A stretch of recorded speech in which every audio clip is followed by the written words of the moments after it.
গোমতীর ভাঙনে বিলীন তেলকাজলার মূল সড়ক, আতঙ্কে দুই পঞ্চায়েতের মানুষ। গোমতী নদীর অব্যাহত ভাঙনে উদয়পুর মহকুমার তেলকাজলা এলাকায় চরম উদ্বেগের সৃষ্টি হয়েছে।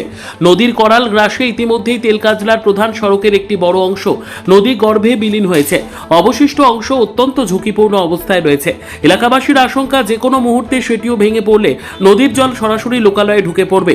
এতে শতাধিক পরিবার, বিস্তীর্ণ কৃষিজমি এবং গোটা গ্রাম হুমকির মুখে পড়তে পারে। স্থানীয়দের দাবি, প্রচার মাঠ ঘাটের সমর সেতুর অদূরেই অবস্থিত এই গুরুত্বপূর্ণ সড়কটি দীর্ঘদিন ধরেই নদী ভাঙনের কবলে ছিল। সাম্প্রতিক বর্ষায় ভাঙনের তীব্রতা বহুগুণ বেড়ে যাওয়ায় সড়কের বড় অংশ নদীতে তলিয়ে যায়। বর্তমানে যে সামান্য অংশটি অবশিষ্ট রয়েছে সেটিও ঝুলন্ত অবস্থায় রয়েছে এবং যে কোনো সময় ধসে পড়ার আশঙ্কা রয়েছে। তেলকাজলার এই সড়কটি দুই পঞ্চায়েতের মানুষের একমাত্র গুরুত্বপূর্ণ যোগাযোগ ব্যবস্থা। প্রতিদিন শত শত মানুষ ছোট বড় যানবাহন এই পথ ব্যবহার করে যাতায়াত করেন। এছাড়াও মোহনভোগ ও চুন্দল হয়ে উদয়পুর মাতাবাড়ি সড়কে যাতায়াতকারী বহু সাধারণ মানুষ ও পুণ্যার্থীর জন্যও এটি একটি গুরুত্বপূর্ণ সংযোগ পথ। মূল সড়ক নদীগর্ভে চলে যাওয়ায় বর্তমানে স্থানীয় এক জমির মালিক মানবিক কারণে নিজের জমির ওপর দিয়ে অস্থায়ী বিকল্প রাস্তা তৈরির সুযোগ দিয়েছেন। তবে নদী ভাঙনের প্রভাব সেই বিকল্প পথেও পড়তে শুরু করেছে। সামান্য বৃষ্টিতে কাঁচা রাস্তাটি কাদায় পরিণত হওয়ায় যানবাহন চলাচল কার্যত দুর্বিষহ হয়ে উঠেছে। এলাকাবাসীর অভিযোগ, প্রতি বছরই নদী ভাঙনের সমস্যা দেখা দিলেও স্থায়ী সমাধানের উদ্যোগ নেওয়া হয় না।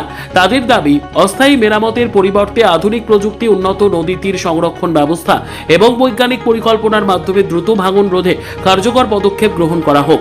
স্থানীয়দের মতে, দ্রুত ব্যবস্থা না নিলে শুধু একটি রাস্তা নয়, তেলকাজলার বিস্তীর্ণ এলাকা মানচিত্র থেকে হারিয়ে যাওয়ার আশঙ্কা রয়েছে। তাই প্রশাসনের কাছে তাদের একটাই আবেদন, অবিলম্বে স্থায়ী ভাঙন প্রতিরোধ প্রকল্প গ্রহণ করে এই গুরুত্বপূর্ণ সড়ক ও আশপাশের জনবসতি রক্ষা করা হোক। আমার নাম মালু মিয়া। বাড়ি কোন জায়গা? ওই তো তেলগাছলা পঞ্চায়েত পাড়া। এই রাস্তা দিয়ে কি আপনার টমটম আসা যাওয়া হয়? ও সবসময় তো আমরা বাড়ি এদিক দিয়ে যাওয়ান লাগে প্যাসেঞ্জার লইয়া বা রাত্র যাওয়ান লাগে গাড়ি চালাইয়া। এখানে আপনাদের কোনো সমস্যা হয়নি? ও সমস্যা হয়, প্যাসেঞ্জার লইয়া আইলে অনেক সময় কলজাটা টিপ করে যে রাস্তাটা ভাঙ্গানি কোনো ফুরে যায়, আর আগে ফুরে গেছে। আচ্ছা আচ্ছা। খুব অসুবিধা হইতেছে আমরা অনেক দিন ধরে।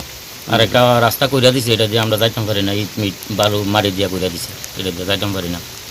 আমরা চাই সরকারের কাছে দ্রুত এই রাস্তাটা যাতে ঠিক হয়, ভালো করিয়া, যাতে নাহলে অন্য কোনো রাস্তা নাই আর যাওয়ানের, এই রাস্তাটা ইমিডিয়েটলি যাতে ঠিক করে দেয় সরকারের কাছে আমার আবেদন।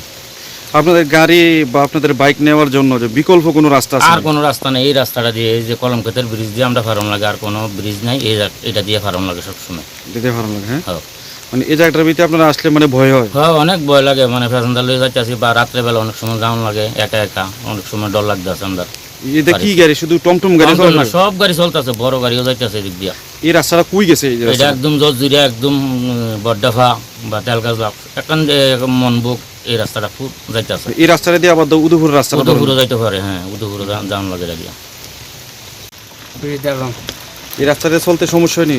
সমস্যা কিটা কেমন লাগে?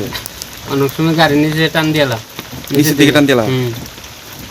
এই রাস্তা বহুত কষ্ট যাইতে এই রাস্তা দিয়ে। হ্যাঁ, তো এই রাস্তাটা কতদিন ধরে এই অবস্থা? ওই তো মাঝখানে গেল মাসখানি করে। হ্যাঁ, তো আপনাদের কি মানে এই রাস্তাটা দিয়ে আপনাদের আপ ডাউন? হ্যাঁ, এই রাস্তা ছাড়া রাস্তা নেই। আর রাস্তা নাই? হ্যাঁ, তো এখন যে নদী যে ভাঙিয়া গেছে, মানে বিশেষ করে রাত্রেবেলা আপনাদের সমস্যাটা কেমন? রাতবেলা সমস্যা বেশি, আরো বেশি।